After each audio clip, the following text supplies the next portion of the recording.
everybody, this is Pam with Jesus Junk Journals, and we're working on the Retro Journal, and I've got some really cute little pieces, these little thread holders, and the little purse.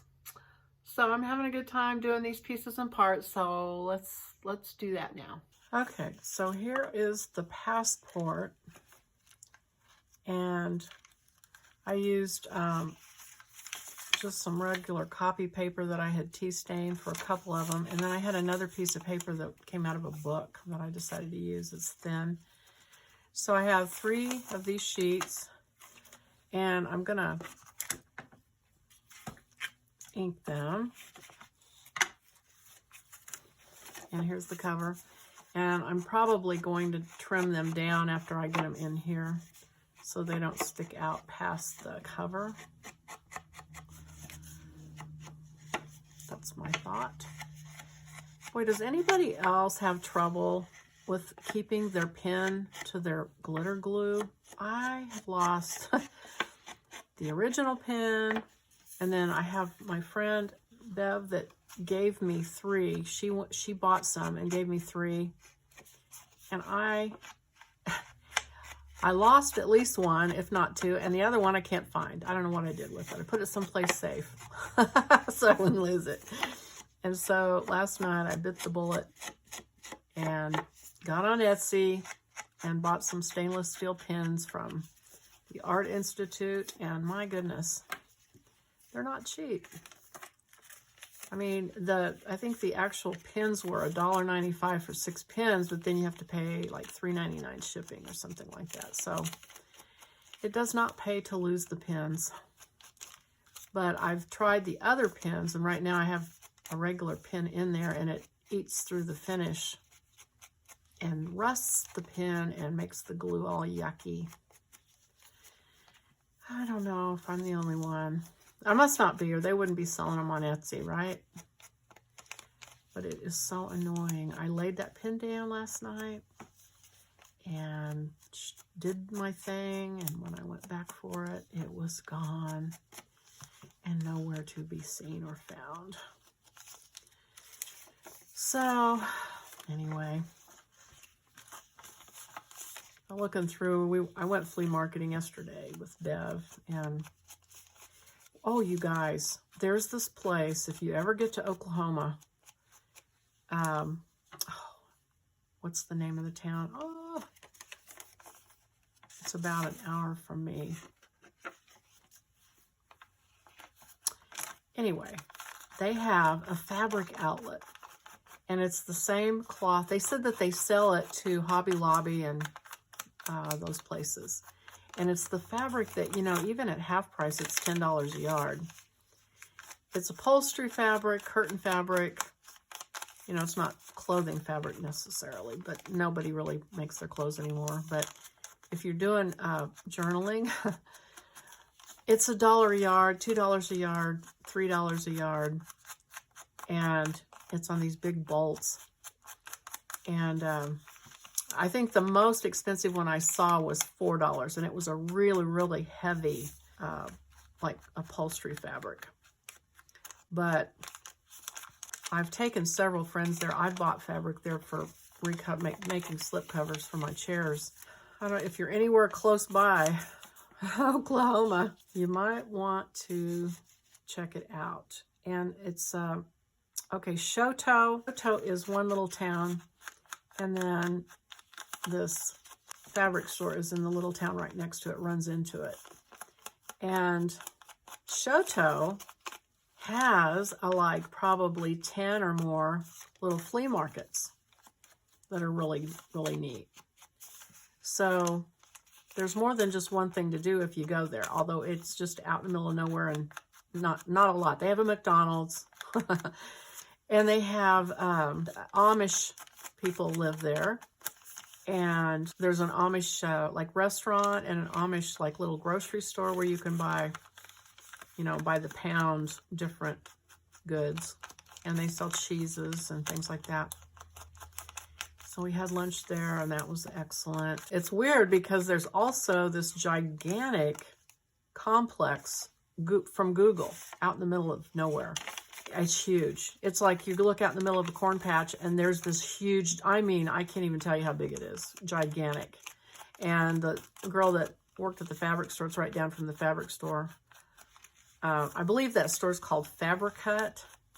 Fabri-Cut. If you want to look it up. She said they just keep building and building and building. And they're going to have their own little Google town with a bowling alley. And it's like, wow, that's crazy. Why are they out in the middle of nowhere like this?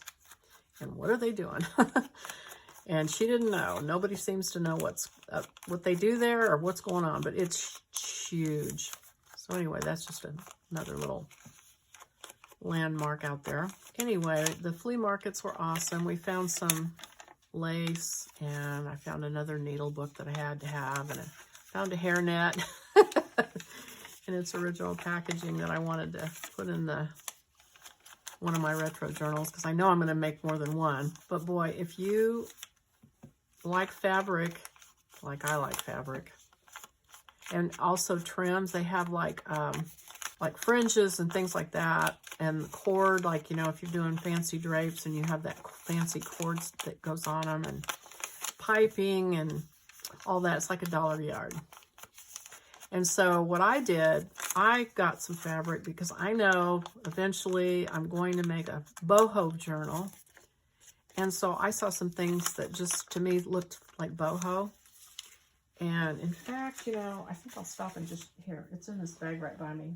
This was the super heavy fabric that was $4 a yard. And this one was $1 a yard. And this one was a remnant. So it was $2.25. And it looks like 3/4 of a yard. And then this kind of fabric was $1 a yard. So I got a half a yard of that. And this was $1 a yard. And this cording, now this I think will be like a shabby chic kind of, maybe I'll use it to either edge a journal or tie around a journal, but it was $1 a yard. So anyway, if you're in the mood for a field trip, go that way and get your flea marketing and your fabric and some Amish food. Okay, so you want to staple it so it looks like a little booklet, like for real. I mean, you could sew it. You could just sew a stitch down there. But I'm going to try this. And this is something I have seen online. Take a stapler and open it up and put it on a piece of foam and line your staples up and shoot them into the foam so that they're open, and then you can just push the little sides down. You can use a pair of pliers if you want. You don't want to use your fingers. Just mash those down.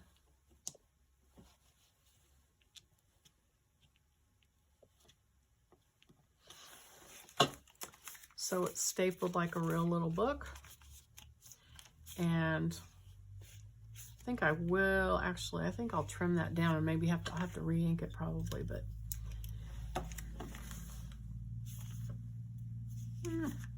actually it doesn't bother me too bad that they're poking out. I do want to ink the cover though. And I'm probably gonna either write or draw little stamp looking things for the places I've been, which hasn't been that many, but I've been to Israel. But Israel doesn't stamp your passport because it's dangerous for some countries to show that they were in Israel, some of the Arab countries. And so what they do is they put a sticker in there that can be removed. So when you go back out of the country, you can remove it and there's not any proof that you were there. Okay, so there's your passport, and then I'm going to pull some more things out here and we'll work on those. Okay, so I've got the 2 other aprons out. I thought I might as well finish those since I'm kind of in the, did one. And I did 2 pockets for each, I think. And so I kind of like the smaller round pockets better, but I don't want them all to be the same. So I'm going to go ahead and use this bigger, kind of would be a rectangle on this one. That'll give me a little bit bigger pocket too to tuck something into. Here are the smaller ones, which I think would be cute. I know it'd be cuter with those, but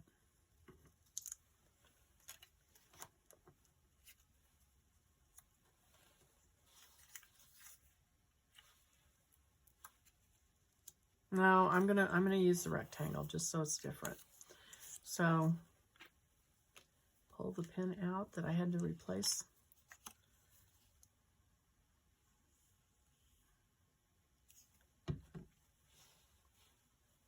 Glue that, leave it open at the top so I can tuck something into it.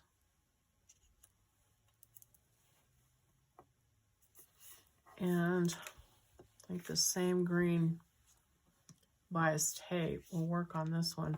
What I did actually, this is too wide, so what I did is I cut one piece off and then folded it over and pressed it to make it smaller, and I think I'll do the same thing on this one. So probably that much of it. Take downstairs and do. And I'll go ahead and glue these pockets on. And you know, if you're gonna do the thing with a little, I don't want to make them the same. So I wonder, what do I have? I'm gonna have to wait on this, I think. I don't want to lose these pockets. So I guess I better go ahead. I'll glue them and I'll just figure out how to poke down in something down in them. Now that one I angled, so this one I'm going to do straight just to make it different. See how this one's turned a little bit? I know it's a small detail, but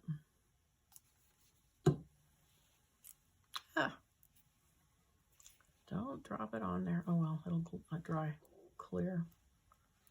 Of course, if I get glue in the middle, it won't open up.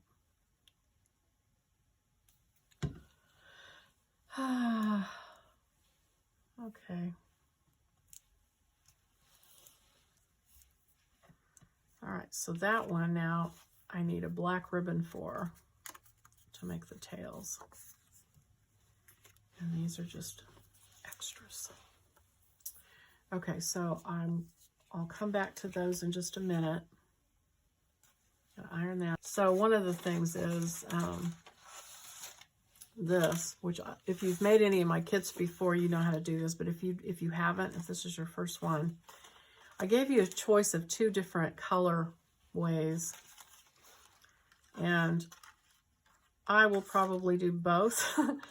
And I don't think I'll put them both in there, but so this is one, and then if you want to do the other one, just print out another sheet of that or use another piece of paper for the background. But these are your pockets, and I'm going to use, I think I'll use the red polka dots. I just love the red polka dots.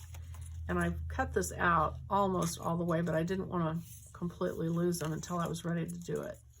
So what you do is cut them, come on now, and this goes here. That one goes there, and this goes here. And you either glue it or sew it, stitch it across here, stitch it up the middle, and that gives you 2 pockets. And then down here, you stitch it all the way around the edges, and you got the 2 pockets down here. So it's a 4-pocket little situation. All right, so I've got a black ribbon. I went ahead and put this green on this one in the pocket. Went down and ironed it, and then used Fabri-Tac to glue it on. And then the black one, I found a piece of this kind of ribbon, and I'm going to use Fabri-Tac to glue that on. And so then I started to think about the needle case. And I remembered that I had some foil from years ago.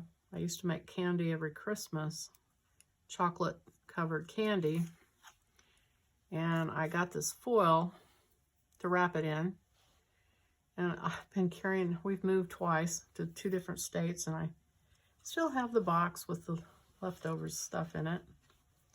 And I had a couple pieces of this foil, and it's embossed with stars, and I thought, well, that's kind of what they used. Here's a real one that I got at the flea market. And so I don't know if you can see it. It's got spider webs embossed on the different foils. So I'm going to attempt to thread, and I found these needles over there, which I was laughing because it says 19 cents for a package of needles. And that's been a long time ago since that was the price. So I'm not going to try to put, 15 needles in it. I'm just going to put, so I've got 3, 4, 5, 6, 7, 8, maybe 4 on each side. But the tricky part will be getting them threaded properly and straight in a straight line. So I think I've got 2 pieces of this foil in this green. So I think I'm going to cut it in half and put one on each side. So I think first I'll cut it, and then I'll try threading the needles in, which ought to be hilarious. Oh, that was folded. Okay. So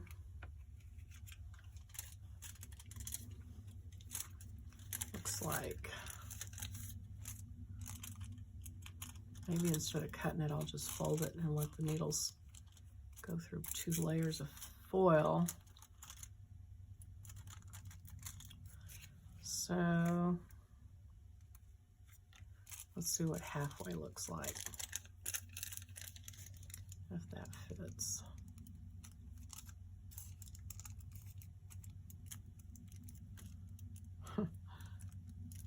Doesn't fold as easy as paper.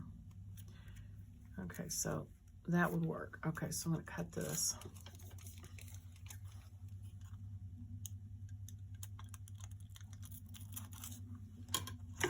And like I said, you could always use fabric if you didn't want to use foil. The other thing you could use, I was thinking about, is you probably have foil Christmas paper.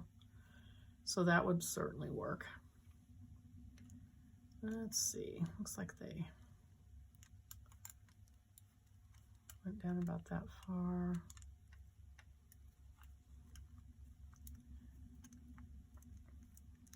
Hopefully I got that in a straight line.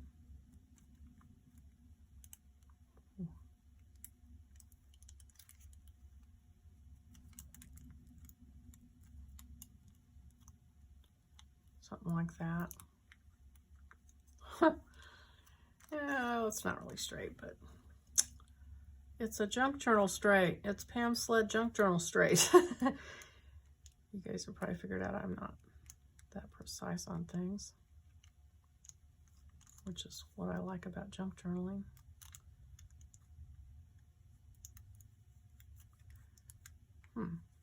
Well, this might look more legit once I put a few more needles in.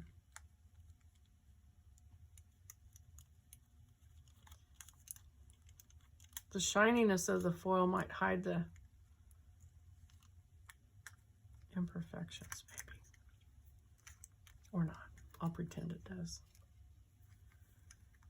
I think I need more than I thought, though. I don't know that 4 needles on each side is going to make it look right.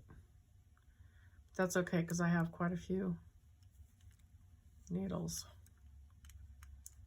And these little, I keep getting these Ziploc bags at the flea markets. Yeah, ooh, that first one wants to fall out. The more you put in, the more legit it looks. Ew, that first one's scaring me. I don't want it falling out and ending up on the floor and somebody step on it.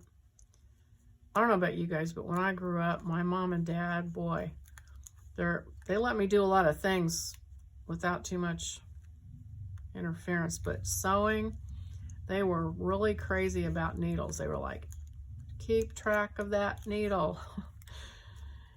Don't drop the needle. Where's your needle? What did you do with the needle? Make sure you put it back, because if you step on it, they said it could go into your bloodstream and kill you or something. I don't know. I don't know what the big scare with sewing needles was, but they put the fear of God in me on keeping track of them, which is probably a good thing. Kind of a weird obsession when you think about some of the other stuff I had. That I had a Vacuform by Mattel, which was a very, very hot little machine. You would put sheets of plastic in it, and it would melt it. It would heat it up to the point where it was hot and like soft, and then you would have a mold on this side, and this hot plastic, you would pull it over like this and pump this pump, and it would suck the air down, and it would form around the mold, and you'd have this little thin plastic thing that you had molded. But when I think about it now, it's like they would never let kids have something like that now, because it was super hot, but it was cool. And they had another one you could use that had this liquid goo in it, like plastic, and you would pour it into the mold and let it cook. The heat would make the plastic or whatever it was set up, and you'd pop it out, and you'd have these little flowers, like 60s style flowers. And that was awesome, and also dangerous. Okay, I think that's enough to make it look real. So I'll do the other one, and then I'm going to glue it in probably with, not sure which, I guess, I don't know what, I think I might even use when in doubt, I always use the 6000, whatever it is, the heavy duty glue. So I'll probably do that just to make sure that it sticks, because I'm not sure. It's metal to paper. What does Fabri-Tac say? Fabric, lace, glass, leather. It doesn't say anything about metal, so I will probably use the E6000, whatever it's called. Okay, let go.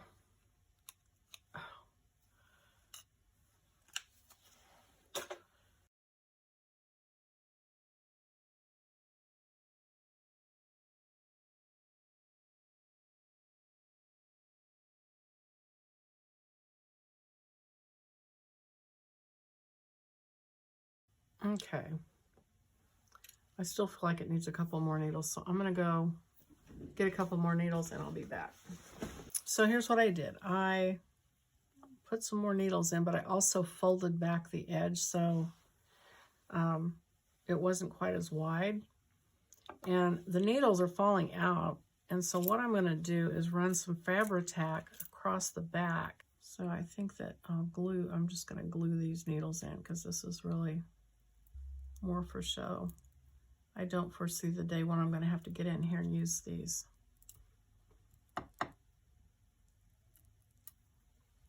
Needles. Especially if I keep going to flea markets. Okay, so now to get these in here straight without getting this glue all over me.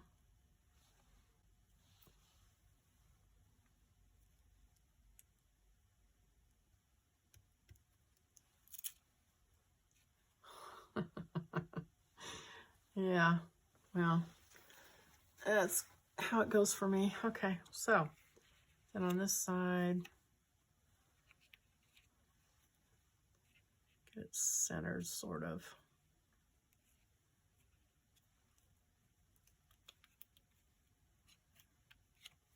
And there's my needle case. Got my little picture on the cover.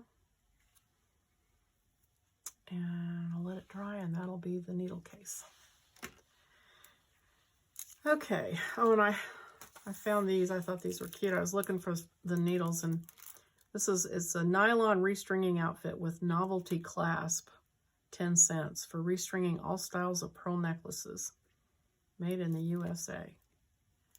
And then I found this little Stanley home products, different little things of thread. So I think that'll be these things.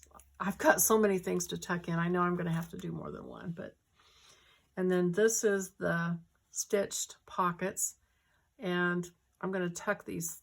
I'll glue this to a page, so I'm going to take these extra threads and just put it behind it when I glue it in.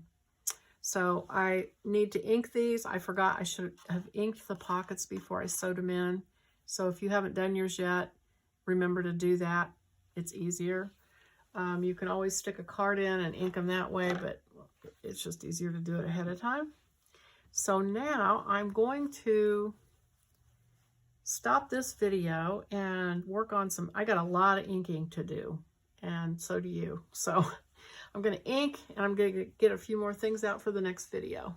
Thanks for watching. Don't forget to hit the like button and the subscribe button. I appreciate you guys watching. Bye-bye.